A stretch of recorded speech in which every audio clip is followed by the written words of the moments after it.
बिस्मिल्लाहिर्रहमानिर्रहीम। अस्सलाम वालेकुम। आप देख रहे हैं अलिफ न्यूज़ और मैं हूं आपके साथ माजिद अली। शामिल करते हैं आज की ऑनलाइन हेडलाइंस।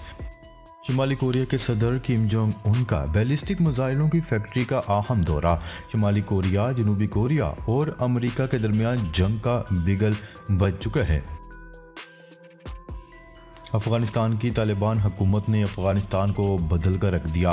तालिबान हुकूमत ने मुल्की आमदनी से पहली बार अफगान एयरलाइन के लिए 2 नए जदीद जहाज़ खरीद लिए। याद रहे, तालिबान अफगानिस्तान में पाए जाने वाली मादनियात को निकाल कर मुल्क में तेज़ी से तमीर व तरक्की का काम कर रहे हैं, जबकि दूसरी तरफ तालिबान हुकूमत ने मुल्क में छोटे बड़े 72 डैम्स बनाने का भी ऐलान कर दिया।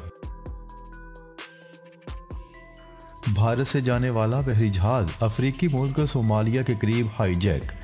बहरी जहाज के हमले में 15 भारतीय शहरी मौजूद थे। बहरी जहाज पर लाइबेरिया का झंडा लहरा रहा था। भारत ने लापता बहरी जहाज की तलाश भारतीय नेवी का जंगी जहाज रवाना कर दी। याद रहे, यमन के अंसारुल्लाह हौथियों ने इसराइल से वाबस्ता जहाज़ों पर समुद्री हदूद में हमले शुरू कर रखे हैं। शुमाली कोरिया ने जनूबी कोरिया पर हमला कर दिया। शुमाली कोरिया की सरहद से जनूबी कोरिया के सरहदी इलाकों में 200 गोले दागे गए हैं। जनूबी कोरिया ने शुमाली कोरिया की सरहद के करीब से गांव खाली करवाना शुरू कर दिए। शुमाली कोरिया और जनूबी कोरिया रवायती हरीफ हैं। अमेरिका के 10,000 फौजी और 2 दर्जन फौजी अड्डे जनूबी कोरिया में मौजूद हैं। शुमाली कोरिया अमेरिका को अपना नंबर 1 दुश्मन करार देता है। शुमाली कोरिया जनूबी कोरिया के जंग चीन ताइवान के दरमियान जंग की आग की तरह आग भड़का सकती है। इसराइली फौज का तूफान अल-अक्सा ऑपरेशन की तहकीकात करवाने का ऐलान। गजा मुजाहिदीन कैसे इसराइली इलाकों में दाखिल हुए, कौन गफलत का मुर्तकब हुआ, किसका कसूर था। इसराइल में बड़े पैमाने पर तहकीकात का आगाज कर दिया गया। अमेरिकी मीडिया का एतराफ़, गजा में इसराइली फौजी ढांचा तबाह हो रहा है। आलमी खबरसां इदारे की रिपोर्ट के मुताबिक एसोसिएटेड प्रेस ने इतला दी है कि इसराइल अभी तक हमास को ख़त्म करने और गजा में अपने 129 यरगमाली को आज़ाद करवाने के अपने हदफ हासिल करने से बहुत दूर है।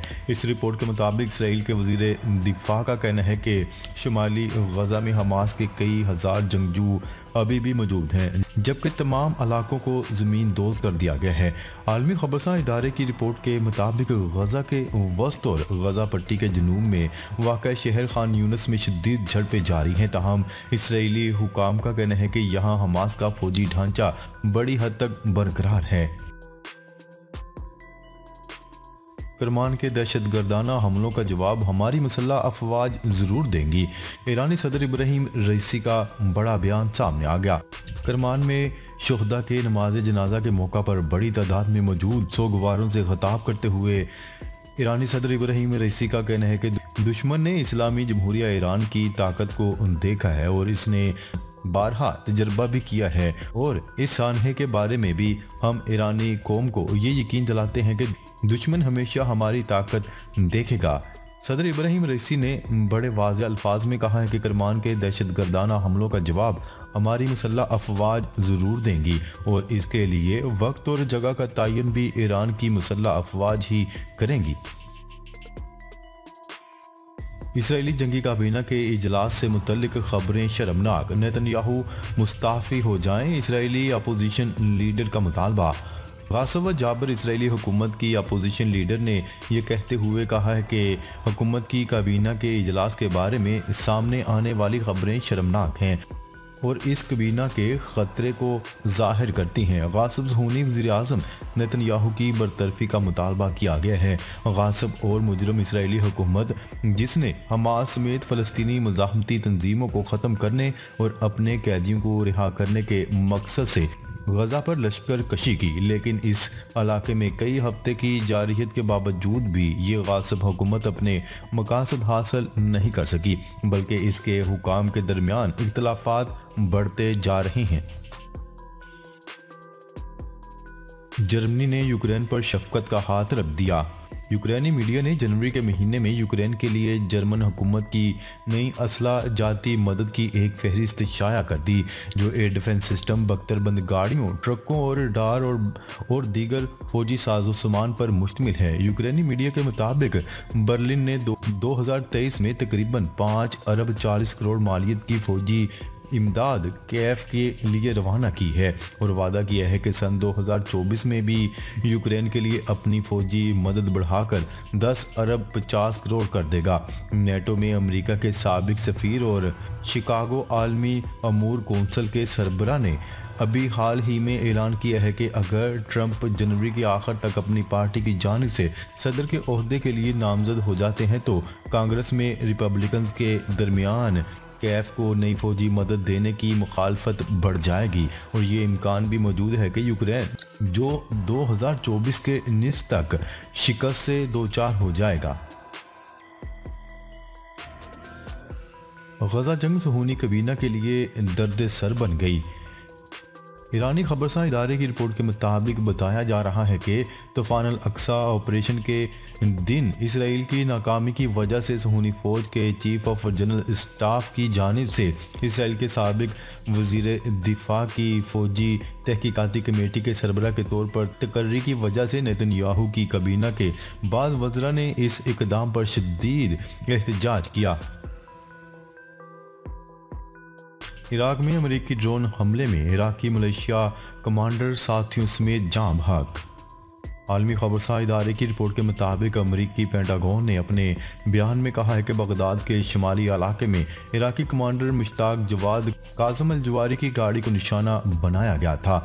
मुश्ताक जवाद काजम इराकी मलेशिया के कमांडर थे। पेंटागन ने दावा किया है कि जिस कमांडर को मारा गया है वो अमेरिकी अहलकारों पर हालिया हमलों में मुलव्वस थे।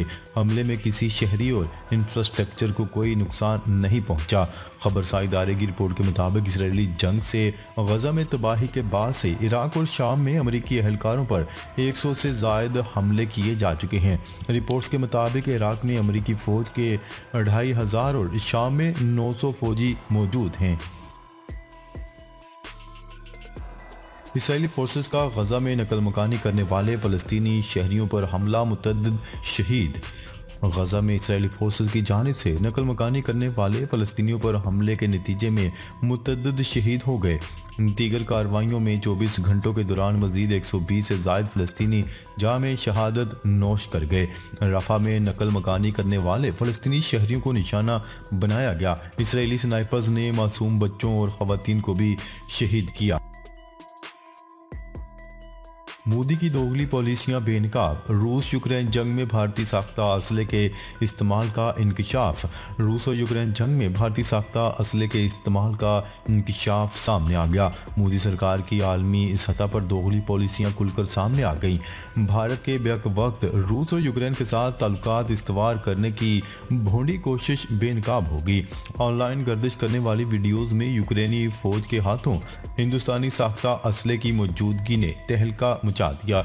यूक्रेन जंग में भारतीय असले के सबूत मंजरे आम पर आने के बाद भारत की रूस यूक्रेन जंग में गैर जानिबदारी का मौक़िफ़ झूठा पड़ गया।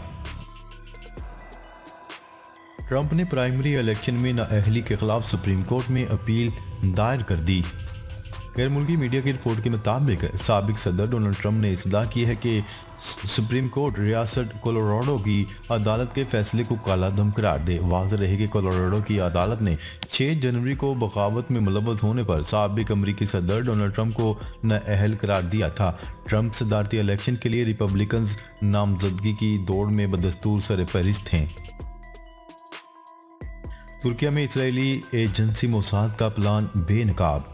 अरब मीडिया की रिपोर्ट के मुताबिक तुर्किया में 3 दिन पहले इसराइली खुफिया एजेंसी मोसाद के लिए जासूसी करने के इल्ज़ाम में 33 मुश्तबा अफराद को गिरफ्तार किया गया था। तुर्क मीडिया के मुताबिक हुकाम ने मोसाद सेल के एजेंटों से तहकीकात शुरू करने से पहले इनका हस्पताल में तिब्बी मुआयना करवाया, जिसके बाद गिरफ्तार अफराद को इस्तंबुल में पुलिस हेडक्वार्टर वापस मुंतकिल कर दिया गया। और मीडिया के मुताबिक मोसाद के एजेंट तुर्किया में रहाइश पजीर गैर मुल्कियों को निशाना बनाने का इरादा रखते थे। ये अफराद बम धमाकों, तकरीबकारी, कत्ल, अगवा, कंप्यूटर्स, फोन्स और वाईफाई नेटवर्क्स को हैक करने की कार्रवाइयों में मुलव्वस हैं। इसराइल की ढटाई, स्पेन से बुलाए गए अपने सफीर को वापस भेजने की तैयारी।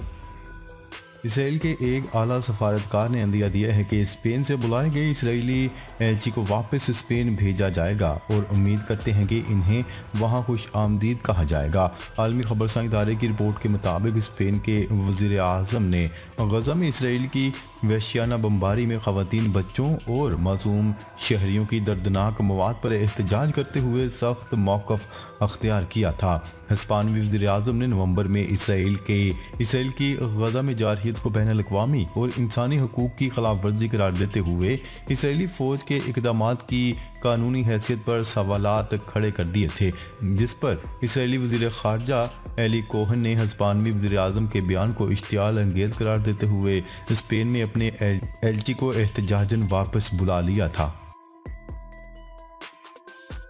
फ्रांस और स्कैंडिनेविया के बाद बरतानिया को भी सैलाब ने घेर लिया।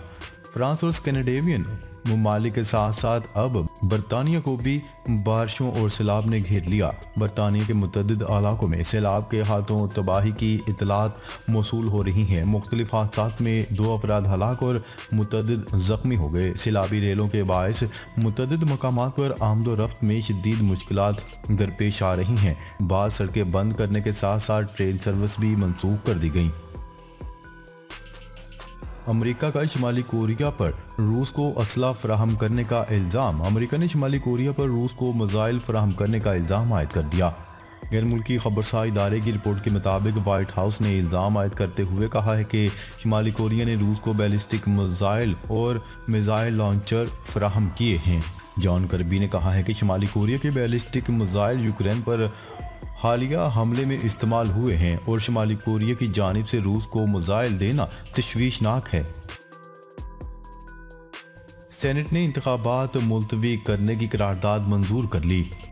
इंतखाबात मुलतवी करवाने की करारदाद आज़ाद सेनेटर दिलावर खान की जानिब से पेश की गई। उन्होंने मौक़िफ़ अख्तियार किया है कि खैबर पख्तूनख्वा और बलूचिस्तान में सिक्योरिटी फोर्सेस पर हमले हो रहे हैं। करारदाद में मौक़िफ़ अख्तियार किया गया है कि बलूचिस्तान और खैबर पख्तूनख्वा में सूरत हाल ख़राब है। मौलाना फजल रहमान और मोहसन दावड़ पर हमले हुए। करारदाद में मज़ीद कहा गया है कि एमल वली खान और दीगर सियासी रहनुमाओं को थ्रेट्स मिले हैं। दिलावर खान ने मौक़िफ़ अख्तियार किया कि इलेक्शन के इनकाद के लिए साजगार माहौल फराहम किया जाना चाहिए, जबकि महकमा सेहत एक बार फिर कोरोना के फैलने का अंदिया दे रहा है।